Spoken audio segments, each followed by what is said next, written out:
Hello বন্ধুরা, সারাদিনের শুভেচ্ছা জানিয়ে সুপর্ণার রান্নাঘরে আবার হাজির।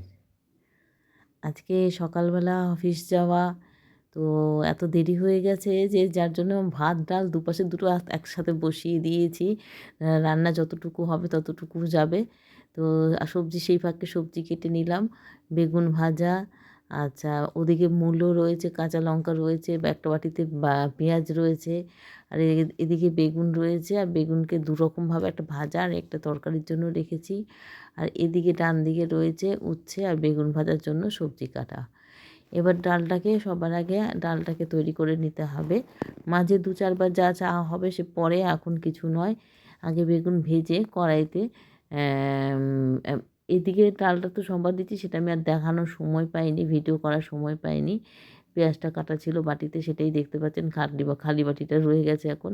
যাই হোক, পেঁয়াজের ডাল তো আপনারা সবাই করেন, তাই না দেখাতে পারলে আমার যেরকম একটু মানে খারাপ লাগা, আপনাদের তো সেই অতটা খারাপ লাগবে না, কারণ আপনারা তো জানেন কীভাবে করতে হয়। এবার ওই বেগুন ভাজা তেলের মধ্যেই কিন্তু আমি ট্যাংরা মাছটা ভেজে নেব। ট্যাংরা মাছ গুলোকে নুন হলুদ আগেই মাখিয়ে রেখেছিলাম ভালো করে ধুয়ে।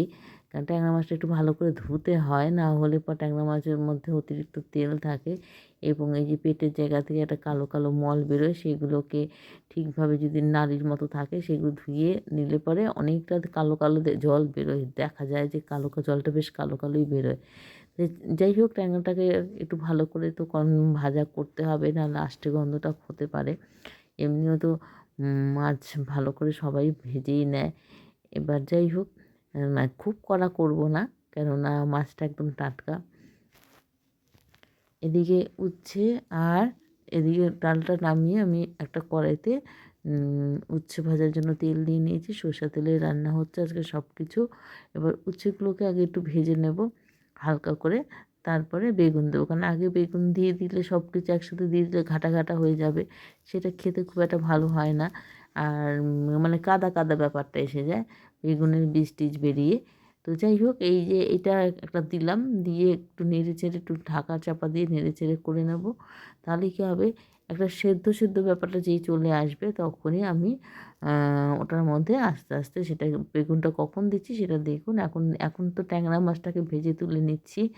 এদের একটু মানে মোটামুটি কড়াও হয়নি, আবার মোটামুটি কাঁচাও নাই, সেরকমভাবে সে মাছটাকে তুলে নেব। তুলে নেওয়ার পরে বাকি মাছগুলো, মানে তেলটা তো একটু কম কম লাগছে, বাকি মাছগুলো মনে হয় একবারে দেওয়া যাবে না, 2 ভাগে দেব। কম বেশি করে 2 ভাগে দিয়ে আমি মাছগুলোকে ভেজে তুলে নেব। তারপর আসবো রান্নার প্রসেস, কীভাবে রান্না করছি, কী কী দিয়ে রান্না করছি সেগুলো দেখব। আজকে হয়েছে কি, আমি তরকারি কেটে মাছদের মানে সমস্ত রান্নার উপকরণ তৈরি করে ভাত আর ডাল বসিয়েছি, সেই সময় কিন্তু আমার বর ঘুম থেকে উঠে এসেছে। আর আমার বরের ঘুম থেকে উঠে আসা মানে একটা সিক্রেট কথা, ঘরের কথা বলে দিচ্ছি, যে সঙ্গে সঙ্গে কিন্তু উনি 1 ঘন্টার মধ্যে রেডি হয়ে যান অফিস যাওয়ার মধ্যে। তো সেই জন্য আমার মানে এতগুলো রান্না করতে পারবো কিনা একটু টেনশন তো হচ্ছে, কিন্তু তবুও আর কি মানে হয়ে যাবে, ঠাকুর সহায় থাকলে নিশ্চয়ই হয়ে যাবে।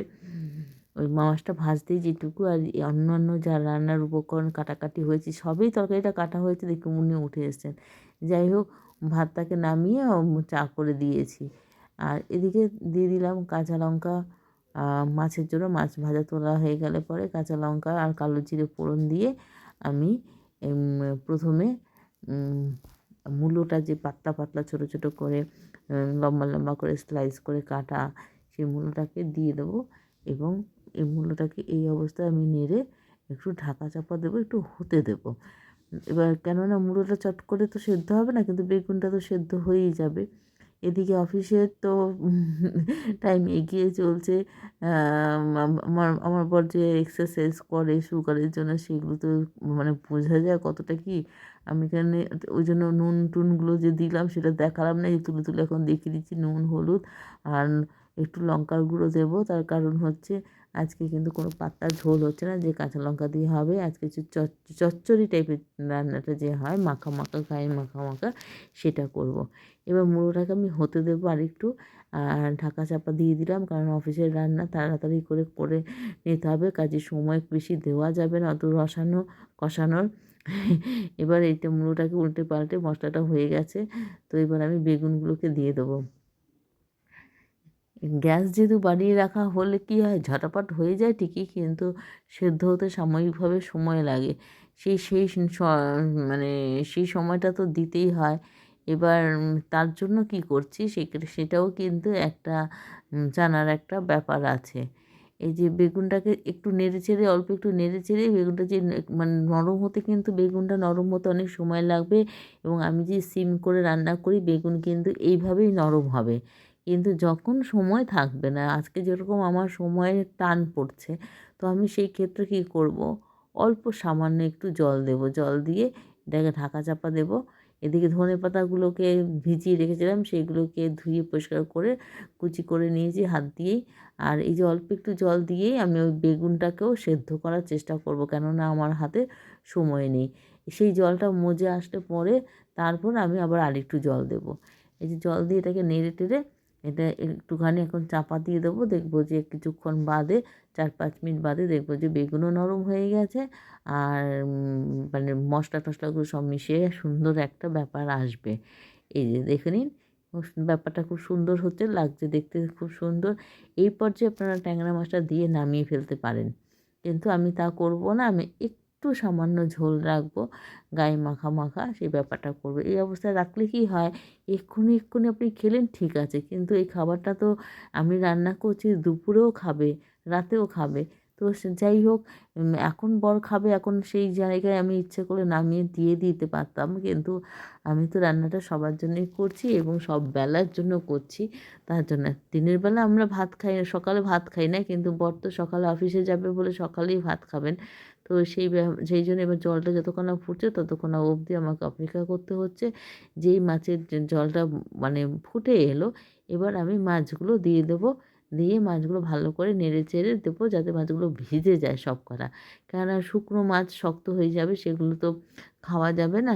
এই জন্য ভালো করে নেড়ে চেড়ে দিয়ে আমি ঢাকা চাপা দেবো, আবারও ফুটান আসা অবধি অপেক্ষা করব। এখানে কোনো আর মশলা টশলা দেওয়ার দরকার নেই। এটা শুধু ভালো করে, খুব ভালো করে ফুটবে, যাতে নাকি সব কিছু সুন্দরভাবে একটার সাথে আরেকটা বোঝা যায় যে কোনটাতে কী দেওয়া হয়েছে। ঝোলের মধ্যে সমস্ত গন্ধটা চলে আসে। ধনেপাতা, মূলো, ট্যাংরা মাছ, বেগুন তো আর গন্ধ নেই, কাজে সব কিছু যেন সুন্দরভাবে মিশে যায়, সেই অবধি অপেক্ষা করে ফুটিয়ে নিতে হবে। আর ওপাশেও আমি অন্যান্য সমস্ত রান্নাগুলো করে নিয়েছি। সেইগুলো এখন একটু দেখিয়ে দেবারও পালা আছে। এই যে ফুটছে, এবার আমি এটাকে নামিয়ে টেবিলে সাজিয়ে দিলাম। ভাতটা ওদিকে বসিয়ে দিয়েছি আরেকবার। খুব চটপট করে করা, এর মধ্যে আবার 2-3 বার চাও হয়ে গেছে। আজকে তো আমি চা খাইনি, আজকে আমার ফ্রাইডে ছিল, শুক্রবার। তো যাই হোক, রান্নাগুলো হয়ে গেল। এই যে মোটামুটি দেখুন কেমন হয়েছে, মাখা মাখা হয়েছে, কিন্তু একটু জল জল ভাব ব্যাপারটাও রয়েছে। আর পাশাপাশি অন্যান্য রান্নাগুলো ছবিগুলো আপনারা দেখে নিন যেগুলো করলাম। মাছের পরে পাশেই আছে বেগুন ভাজা। আচ্ছা, এটা যে উচ্ছে বেগুন ভাজা, এখন শীতকালে একটু বেগুন খেতে ভালো লাগবে। আর অল্প করে পাতলা ডাল করেছি, মসুর ডাল, কেননা